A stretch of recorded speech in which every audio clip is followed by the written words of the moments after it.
Hey, thanks so much for being here. Welcome or welcome back. So today I'm going to do a quick flip through of my planner and how has it been the first month in it. I'm using a Wonderland 222 A5 size that I turn into rings just for reference. If you're interested or curious, I hope you stick around. So I have been using this planner for a month.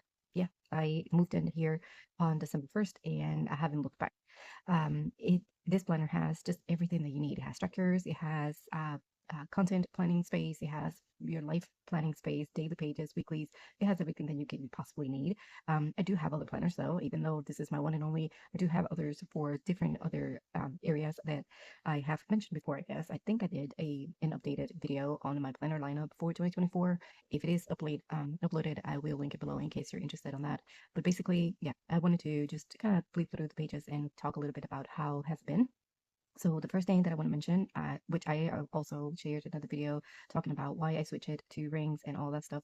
But yeah, I just wanted to mention that again. I guess it has been a decision that I'm super happy with because I am able now to customize it a little bit more and only carry here the areas that are the most important to me and areas that I want to focus on. So right now I have until actually March in here and I guess it's good because first of all, it's so much easier to carry around. It's not as bulky, and second, I can add more things to it, and it doesn't feel as even that I'm adding more to it because I have the space. For example, I have been adding vision boards or mood boards for each month in each area, and I wouldn't have been able to do that in the same way, I guess. The same way, I guess, if it was still as a bind book, and I again, I'm glad I did that. So those are changes that I have made that I'm thinking it's to improve what is already a good planner anyways, but just to kind of improve the customization part of it. As you can see here, I have like clothes and pictures and stuff like that. It's just for aesthetics. I'm probably will changes as I go, but right now for January, I wanted the setup to be more insightful, I guess, and more inspirational sort of. So that's what I have going on in here. For the cover here, I left it the same, seek out new adventures. That it's part of what I want to do as in terms of getting out of my comfort zone, just trying new things and trying new approaches. The other setups are pretty much the same thing.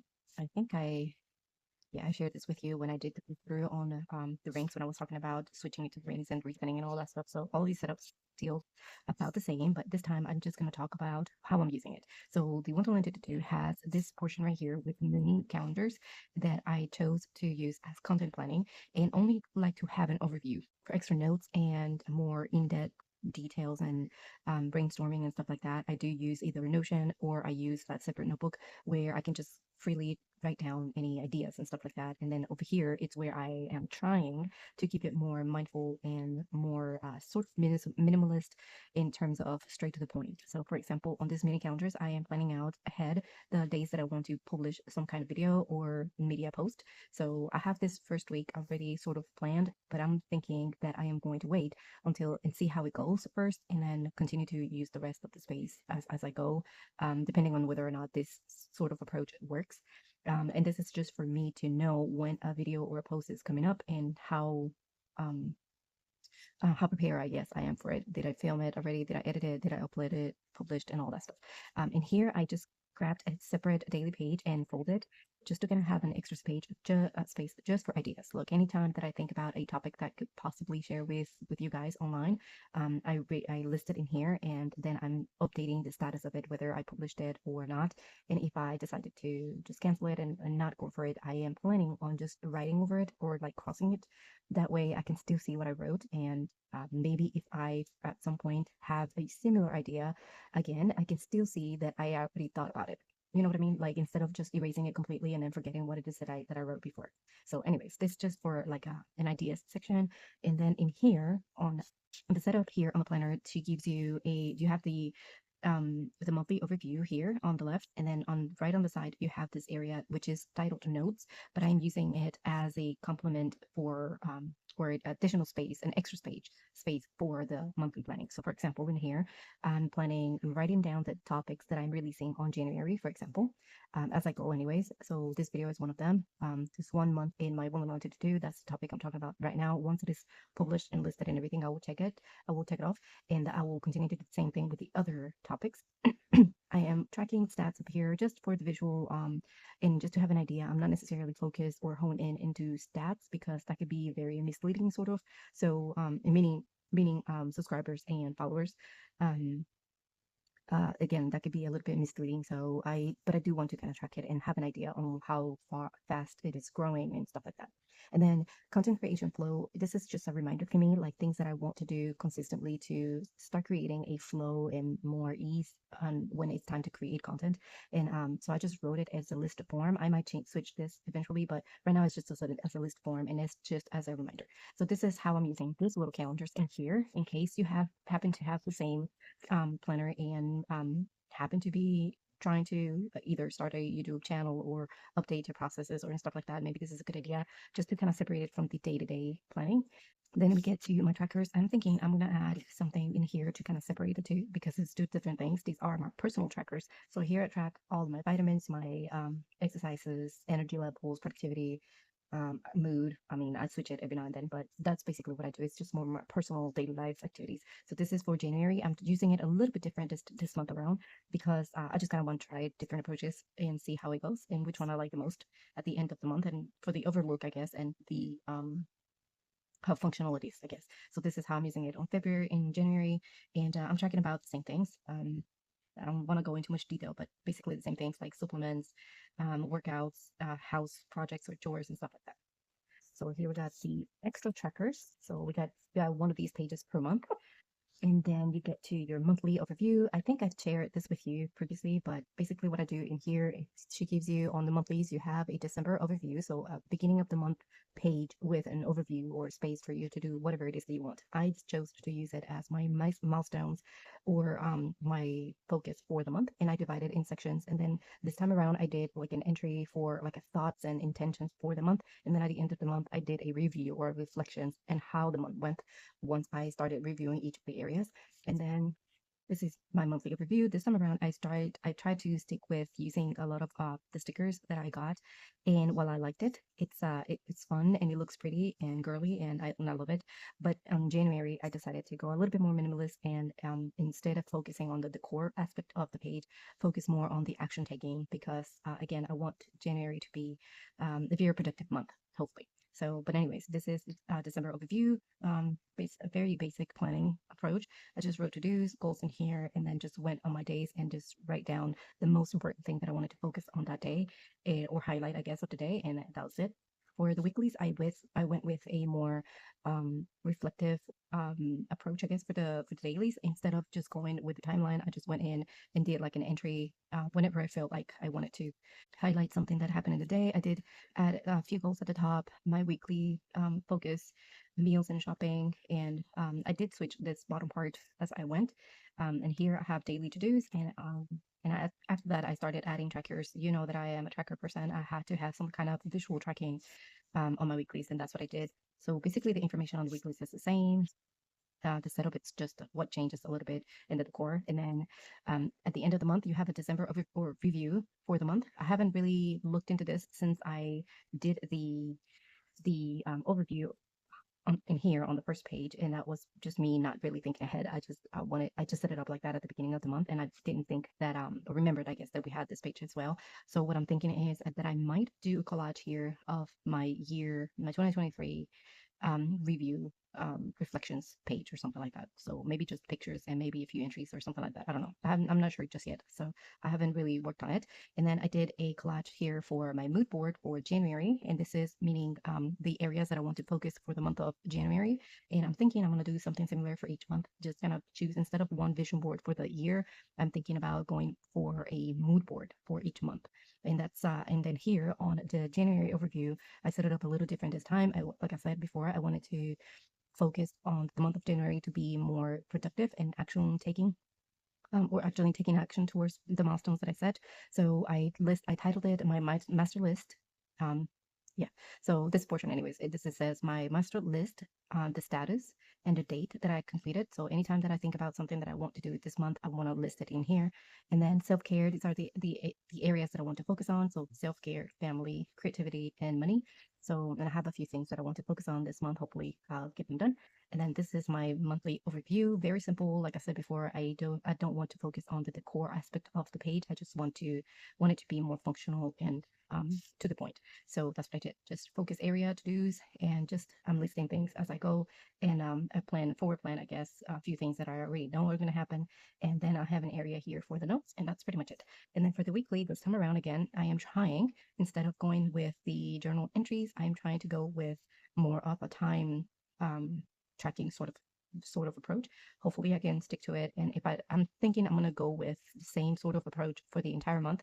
And that way I can be fair when I decide whether it worked or not. So what I'm trying to do is just trying to stop every so often throughout the day, and then just come over here and write down what I've been doing, and that's not necessarily specific to the minute, but the closest I can get. So I have focus, to dos, meals for the week, my tracking, shopping list, and note section, and then at the top here, I decided to just leave the entire space for focus areas for each day, and that's it. So all I did here for the entire month was to add a few stickers, actually just one sticker to the week, and that's pretty much it. And then you get to your final review of the month, and then your overview for the next month. So like I said, I think I have until March. I'm not sure. Might be into February only. That's okay. I can add it here at any time. So I have until February for some forward planning, which I still have to do. And then it gets me to my dailies, which I don't have all the dailies in here. I just grabbed a few, like a bunch of them, and put them in here, and I'll add as I go. But right now I have a few dailies and notes from December. And then this time I started, I think like 2 weeks ago, I started doing the weeklies like this, like instead of doing a day per page, or one page per day, I just started writing the week in just 2 pages. And that way, I think that way helps me to focus on the to-dos that I want to get done for the day, instead of not wasting time, but spending more time into the decoration and filling up the page. So that's the next week. And then this week, I went ahead and separated the monthlies. So those are December notes. And then I started January notes in a new set, sort of, instead of starting it back here. That way, if I wanted to separate it for whatever reason, I can just grab that stash and separate it. So I created a cover here for January, just says Hello January, 366 days of opportunities. And that's my first entry. It's right here. So January 1st, I just added a few notes and a few entries since we took the day off to just relax and recharge. And then January 2nd starts here, and that's the approach that I'm going to take to the entire month of January. I'm just going to go with the flow. Instead of setting the days beforehand, I'm going to wait until that day, and whenever I have the next available space, that's where I'm going to start it. So that's the dailies. And what else is in here? So these have blank pages in here, just have a bunch just in case. And then it takes me to my body section, meaning like things that I want to focus on to feel better, look better, and take more care of my body. Here are a few notes of things that I want to add to this page. I'm thinking about adding like an overview of my goals and maybe routines and stuff like that. So I haven't really think about how I wanted to set it up. So I just went in and added a note to remind me of things that I want, but I have to come up with a layout that I like, and it's easy to follow, so I can add it here. And then in the back here, I'm going to do some measurements and some tracking of my weight and stuff like that, just for visual and whatever. Not necessarily part of my goals or milestones, but I have the space, so why not? And then this page, I've ranked it in from, I have it from my cousin from last year, 2023, and we're missing one day since 2024 is 366 days. So I just went ahead and added myself, and that's it. So I have a key code in here. So whenever I have 3 areas that I'm tracking, whether I do a walk, yoga, or repetitions, or rest day. So rest day yesterday, and today is second. So we're going for a walk. That's the goal. We're going for a walk soon. So I can just go ahead and update that once I'm done. And this is from that, just birthdays from that I had already noted there. And then this page also, I have it from my cousin, and I think it said something else. I forgot what it said in here. I just whited out and wrote moment. So the idea is that I'm gonna either doodle about a specific highlight of the month, or maybe write something like a blurb of a highlight of the month. I haven't decided yet, so I just set it up, and I haven't really. We're still in January, so I haven't used that one. And then this is a just blank page that I decided to divide and use the, that the Hibonichi and the Cousin has the page with the hundreds items or 100 things to do through the year. And I liked that approach. So I went ahead and added my own. So 100 adventures for 2024. And the idea is that I'm going to write them in here. And then we have the finances. So I'm just tracking bills and payments and stuff like that for each month or the month of for the year. I have a page for inks that I haven't really used just yet because I don't have any fountain pen inks. Hopefully I'll start collecting those once I'm ready. I'm still kind of, I guess, learning how to use the fountain pen in functional and not messy way. So once I feel more comfortable, maybe I can add more colors. And then I have my pen testing, which is a page that I add to all of my planners, and it takes us to the end. And here I'm just kind of hoarding, I guess, dividers and pockets and other things that I have done and decided to not use sort of the moment, but I know that I might want to use them again. So I'm just saving them here in the back for later use. And then the back part of the planner, which is like the dump section where all the sticky notes that I have, notes, or other additional stickers and stuff like that, things that I want to save to refer back at some point that are not necessarily pretty to look at, are back here. So that's pretty much how the planner it's been going so far. I think it's a good planner. Again, it's a good setup, and I guess the approach of switching it to rings has been a very I think that was a good choice. Also, I did switch my tabs, just the same tabs that I had. I just kept them this time a little bit bigger so it could be easier for me to flip around the sections. So, for example, if I am back here in the front, let's just go here. I do have the little ones up here for the index and the inbox because it's index is a section that I don't necessarily see myself referring back to very often, so I just left it. And then the inbox, it's kind of easy to reach, so I didn't switch those. But the other ones that I have been switching more often, it was a little bit hard for me to switch to them when they were this small, so I just switched them back to be bigger, and now it's a little easier for me to get to them. So you just go like this, and it opens to the page that I want to get to. So yeah, I guess that's the last update. So anyways, I wanted to share with you what's going on, how it's been for the first month, and how I'm approaching it for the month of January. I hope that this gives you some ideas, inspiration to set up your own or something similar. And yeah, I'm going to leave it here. Thank you so much for watching, and I'll see you in the next one. Bye.